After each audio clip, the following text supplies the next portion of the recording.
My name is Sydney Brown, and at 38, I've built my life around design, interior decoration, and the construction business.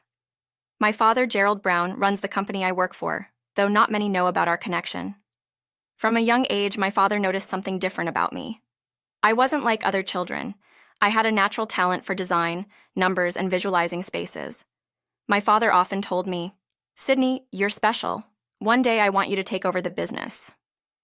Even as a child, I took those words to heart. After school, I'd visit his construction sites or tag along as we toured some of the most unique buildings in New York City. These experiences not only strengthened our bond, but ignited my love for architecture. It became clear to everyone that I was destined to follow in my father's footsteps, but my siblings didn't always see it that way. While I was my father's clear favorite, my siblings felt left out. They often complained that I was monopolizing his time, creating tensions between us. But over time, they began to understand that it wasn't about favoritism. It was about my genuine passion for the business. Now, they fully support my dreams, and we've grown closer. In college, I majored in business management, preparing to take over the company one day. But I also developed an unexpected interest in interior design after taking a few elective courses. I found myself reimagining our family's home and secretly redesigning spaces like our living room and my siblings' bedrooms. By the time I graduated, I was torn. Should I pursue my newfound love for interior design, or follow the path my father had laid out for me in the family business? Ultimately, I decided to join my father's company, not wanting to disappoint him. But I couldn't hide my passion for interior design. My father, perceptive as always, noticed. "Why not combine both?" he suggested one day. "You can manage the construction side while also leading a new interior design division."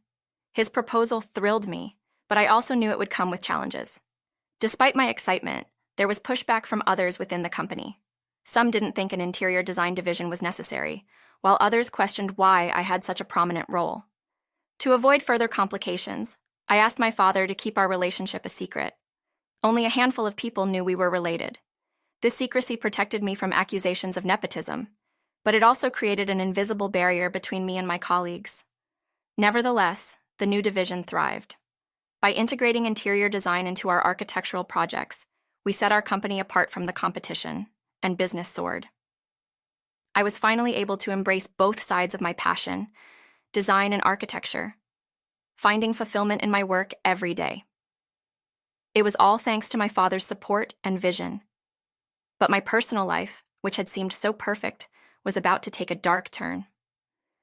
3 years ago, I met Daniel, who worked in sales at our company.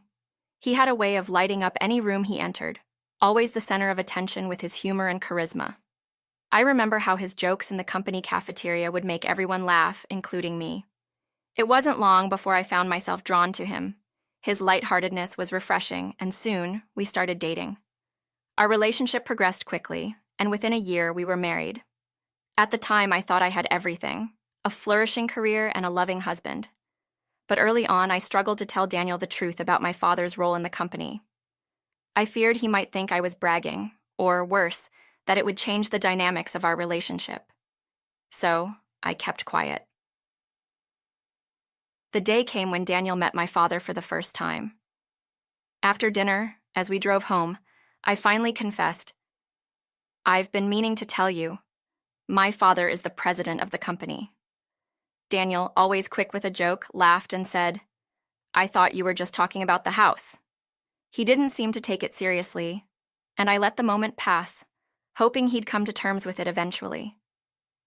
But as time went on, I began to see changes in Daniel. It started when his father passed away, and Daniel insisted his mother move in with us. I wasn't opposed to it at first. She was grieving, and Daniel didn't want her to be alone. But I soon realized that living with her would complicate our lives in ways I hadn't anticipated. Daniel's mother had very traditional views. She believed a wife's primary role was to cook, clean, and take care of her husband. My career wasn't something she respected.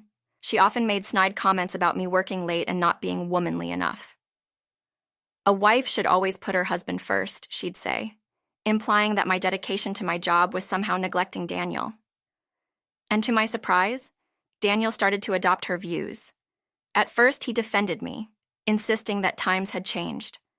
But over time, he began to criticize me, echoing his mother's words.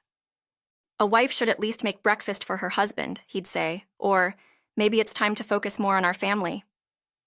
I couldn't believe the man who had once been so supportive was now questioning my role as a working woman.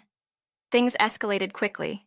His mother became more hostile, going as far as sabotaging my belongings.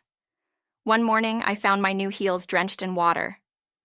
"Oh, I must have spilled the watering can," she said with a smirk. It was clear that her actions were deliberate, but when I confronted Daniel, he brushed it off, saying, "She's old-fashioned, just give her time." But time didn't heal anything. In fact, things only got worse. Rumors began to circulate at work that my father, the company president, was planning to retire soon. And to my shock, Daniel had convinced himself that he was in line to take over. It started with small hints, comments like, "I think the boss has noticed my hard work," and "maybe I'll get promoted soon." But then, one day in the cafeteria, I overheard him telling a coworker, "I'm going to be the next president." He said it with such confidence, as if it were a done deal. My heart sank. How could he believe something so ridiculous? He wasn't even close to being qualified for that role. I decided to confront him that evening. "Daniel, where is this coming from? You're not in line to be president," I said, trying to reason with him. But he just smiled smugly and said, "Well, I'm the only brown in the company, aren't I?" Who else could it be? He was referring to the rumors about a brown taking over, clearly misunderstanding that they were talking about me, not him. The more Daniel bought into this fantasy, the more unbearable he became. He started acting like he already had the power, bossing people around and making arrogant comments. At home, he treated me as if I were his subordinate, not his wife. "I expect breakfast on the table tomorrow morning," he ordered one night, and I knew then that the man I had married was disappearing. The breaking point came when I discovered Daniel was having an affair. It wasn't hard to find out. He wasn't exactly subtle. I hired a private investigator who confirmed my worst fears. The other woman was Dora, a colleague who had been flirting with him openly. I had suspected something was going on, but seeing the evidence made it real. It crushed me. I couldn't stay silent any longer. I gathered Daniel and his mother in the living room, placed the photos on the table, and asked him to explain. His mother's reaction shocked me even more than the affair itself. "Well, what do you expect? He doesn't love you anymore," she said casually, as if it were perfectly normal. I was speechless.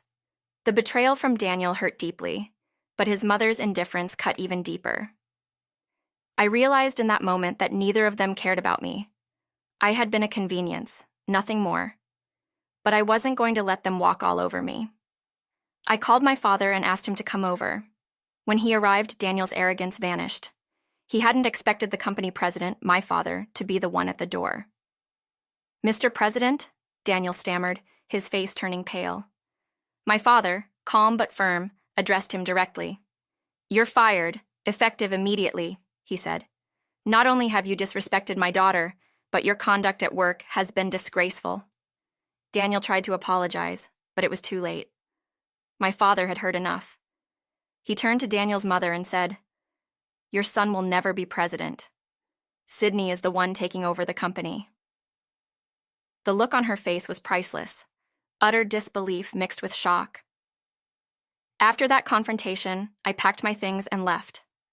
I filed for divorce and demanded alimony, though I doubted they would be able to pay. Daniel had been living in a fantasy world, and now reality was crashing down on him. He and his mother had taken out loans, believing Daniel would soon be the company's president. Now they were drowning in debt. The divorce was messy, but necessary.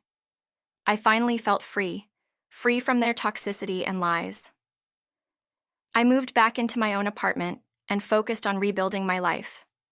My father, always supportive, helped me through the toughest moments. As for Daniel, the last I heard, he was still struggling. Dora had left him once she realized he wasn't going to be president, and he was left with nothing.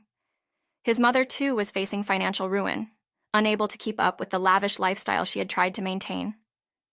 But their problems were no longer my concern. Looking back, I see now that I allowed myself to be blinded by love. I ignored the warning signs, believing that Daniel would eventually return to the man I had fallen in love with. But people don't change unless they want to, and Daniel never did. He was consumed by his own delusions, and I was merely a casualty in his self-destruction. Now, I'm focused on the future. I've taken on more responsibilities at the company, and am preparing to officially take over when my father retires. My experiences have made me stronger, and though I went through hell, I came out the other side a better person. Life is peaceful now, and I'm finally living for myself, free from the lies, manipulation, and betrayal. The scars are still there, but they remind me of how far I've come and how much stronger I've become.